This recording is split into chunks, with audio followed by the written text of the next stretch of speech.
Assalamualaikum warahmatullahi wabarakatuh. Alhamdulillah wa syukurillah ala nikmatillah. Alhamdulillah kita masih bisa bertemu pada pertemuan kali ini. Semoga kita semua dalam keadaan sehat walafiat. Tidak ada suatu halangan apapun yang menghalangi kita dalam pembelajaran pada kali ini.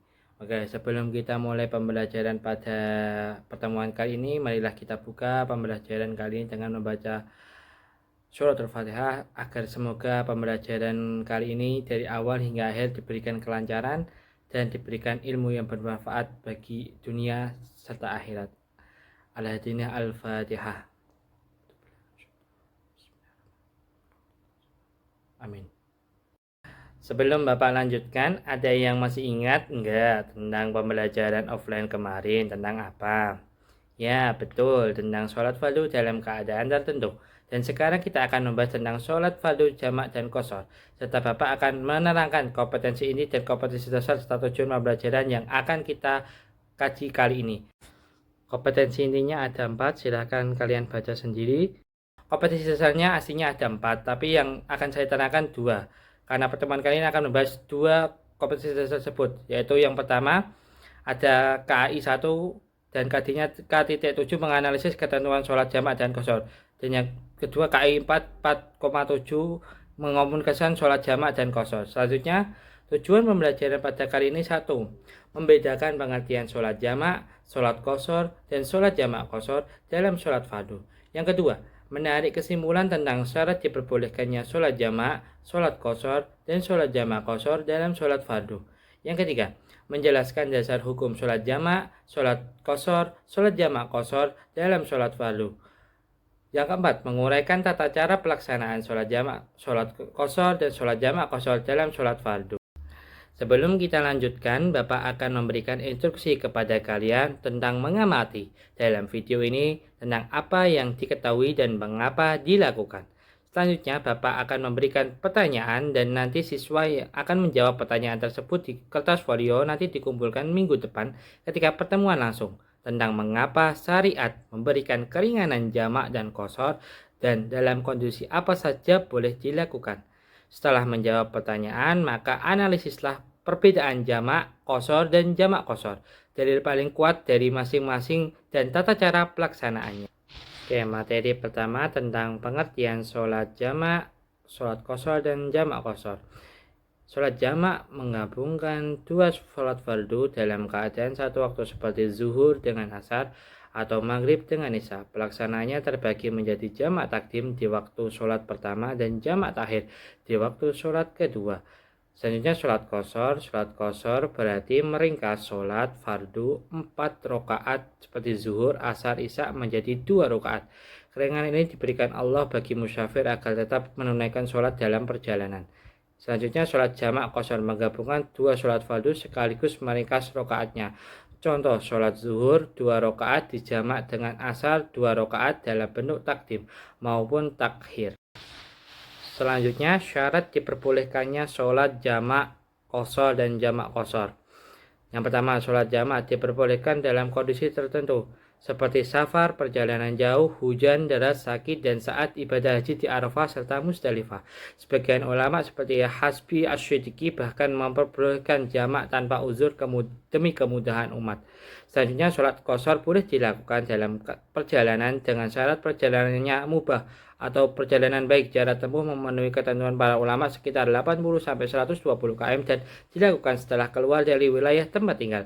Sholat janji qashar harus ada atau diniatkan sejak takbiratul ihram serta dilaksanakan dengan syarat lain seperti mengetahui hukum qashar, tidak bermakmum pada imam yang tidak qashar dan masih perjalanan menuju tujuan yang jelas.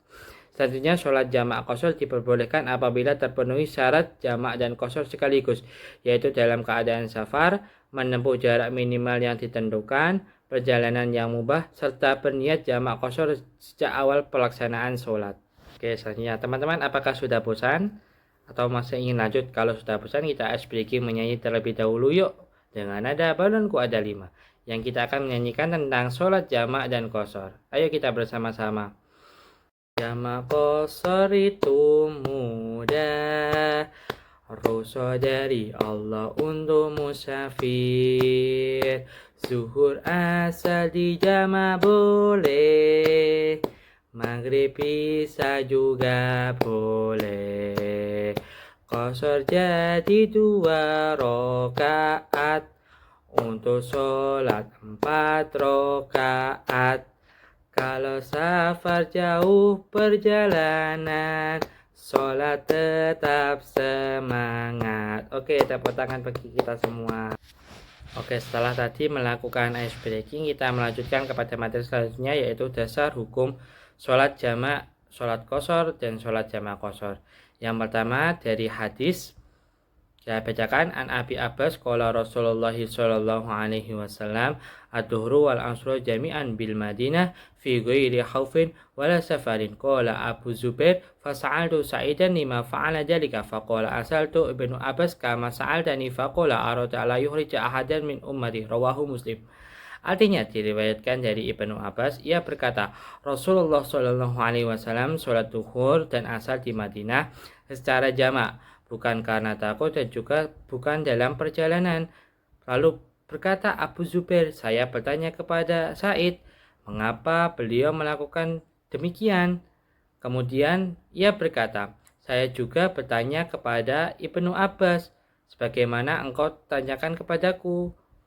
Maka Ibnu Abbas berkata, beliau menghendaki agar tidak menyulitkan seseorang pun dari umatnya. Hadis riwayat Imam Muslim. Yang kedua dari ayat Al-Quran, wa idza darabtum fil ardi falaysa 'alaikum junahun an taqrusu minas sholati in khiftum ayyuftikum ladina kafaru innal kafirina lakum aduwwum mubina. Artinya, apabila kamu berpergian di bumi, maka tidak dosa bagimu untuk mengqashar sholat jika kamu takut diserang orang-orang yang kufur. Sesungguhnya orang-orang kafir itu adalah musuh yang nyata bagimu. Di dalam Quran surat An-Nisa ayat 101. Selanjutnya yang ketiga, hadis kharajna ma'a Rasulullah sallallahu alaihi wasallam minal Madinah ila Makkah fakana yusolli raq'ataini hatta raja'na ila Madinah, muttafaqun alaih. Artinya, kami keluar bersama Rasulullah sallallahu alaihi wasallam dari Madinah ke Mekah. Beliau sholat 2 rakaat atau mengqashar sampai kembali ke Madinah. Hadis riwayat Bukhari dan Muslim. Dari hadis-hadis dan Al-Quran, dari Al-Quran yang telah saya sebutkan tadi, yang telah Bapak sebutkan tadi, maka dapat kita simpulkan sholat jamak dan qashar itu sesuai dengan dalil Al-Quran serta dalil hadis. Tata cara pelaksanaan sholat jamak, sholat qashar, dan sholat jamak qashar. Yang pertama, jamak dengan jamak takdim, yaitu niat jamak sejak sholat pertama dan pelaksanaan di awal, dan jamak takhir jamak di awal, pelaksanaan di akhir. Niatnya yaitu sholli fardhu dhuhri arba'a rakaatin majmu'an berarti jamak takdiman atau jamak takhir lillahi ta'ala. Yang kedua adalah qashar yang asalnya menjadi 4 menjadi 2, dan pelaksanaannya seperti sholat biasa, sholli fardhu dhuhri rakaataini mustaqbil qiblati qashran lillahi ta'ala. Yang ketiga jamak qashar, jamak takdim niat di awal, pelaksanaannya di awal dan diringkas 2. Yang kedua jamak akhir, niatnya juga di awal tapi pelaksanaannya di akhir, yaitu niatnya yaitu sholli fardhu dhuhri qashran majmu'an ma'al asri jamak takdimin atau jamak takhirin lillahi ta'ala. Kesimpulannya adalah pembelajaran ini mengingatkan kita bahwa syariat memberikan kemudahan melalui sholat jamak qashar dan jamak qashar agar kita tetap beribadah dalam berbagai kondisi. Sebelum Bapak akhiri, selain tugas di awal yang sudah Bapak berikan, silahkan mengerjakan kolom refleksi seperti gambar PPT yang di atas, nanti saya kirimkan lewat WA. Silahkan dikumpulkan beserta tugas tadi. Marilah kita tutup pembelajaran pada pertemuan kali ini. Semoga bermanfaat dan tetap semangat belajar untuk menunjang cita-cita yang lebih mulia. Oke, kita akhiri dengan bacaan hamdalah. Alhamdulillahirabbil alamin. Terima kasih. Wassalamualaikum warahmatullahi wabarakatuh.